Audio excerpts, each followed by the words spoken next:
എൻ്റെ പേര് മുഹമ്മദ് അൻഷിഫ്. എൻ്റെ പേര് മുഹമ്മദ് ആഷിഫ്. എൻ്റെ പേര് മുഹമ്മദ് ഷഹീദ്. ഞങ്ങളുടെ ടീമിൻ്റെ പേര് GSSS പാഷനൂർ ടീം 1. ഞങ്ങളുടെ സ്കൂൾ GHSS പാഷനൂർ. ഞങ്ങൾ 8Bയിലാണ് പഠിക്കുന്നത്. കുട്ടികളുടെയും വയോജനങ്ങളുടെയും സുരക്ഷ ഇന്ന് സമൂഹം നേരിടുന്ന പ്രശ്നമാണ്.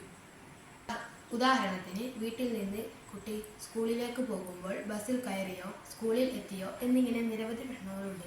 ഇത്തരം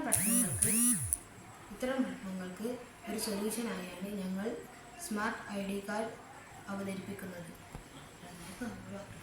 സ്മാർട്ട് ID കാർഡിൻ്റെ പ്രവർത്തനം. ഇതിൻ്റെ കമ്പോണൻസ് എന്തൊക്കെ നോക്കാം. RFID reader, RTC module, SD card module, പിന്നെ ഒരു LCD ഡിസ്പ്ലേ, GSM മൊഡ്യൂൾ. അപ്പോൾ ഈ RFID റീഡറിലേക്ക് സ്റ്റുഡൻറ്റ് ID കാർഡ് ടാപ്പ് ചെയ്യുമ്പോൾ GSM മൊഡ്യൂൾ വഴി ടെക്സ്റ്റ് മെസ്സേജ് പാരൻസിൻ്റെക്ക് പോകും.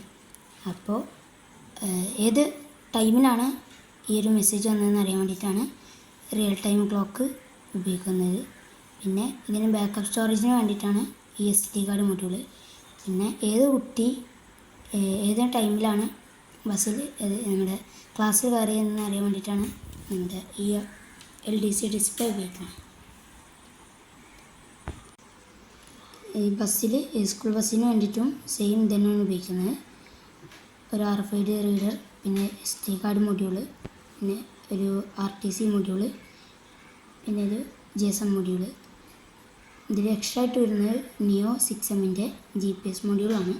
ഇത് എന്താ പറയുക, RFID റീഡറിൽ സ്റ്റുഡൻറ്റ് ഇത് വെക്കുമ്പോൾ ടാപ്പ് ചെയ്യുന്ന സമയത്ത് ഒരു GSM മൊഡ്യൂളും വഴി പാരൻസിൻ്റെക്ക് ടെക്സ്റ്റ് മെസ്സേജ് പോകും. അപ്പോൾ ഇതിൻ്റെ ലൊക്കേഷൻ അറിയാൻ വേണ്ടിയിട്ടാണ് GPS മൊഡ്യൂൾ ഉപയോഗിക്കുന്നത്. SD കാർഡ് മൊഡ്യൂൾ ഇതിൽ നിന്ന് വരുന്ന ബാക്കപ്പ് അറിയാൻ വേണ്ടിയിട്ടാണ്. പിന്നെ RTC മൊഡ്യൂൾ ഇതിൽ വരുന്ന ടൈം അറിയാൻ വേണ്ടി.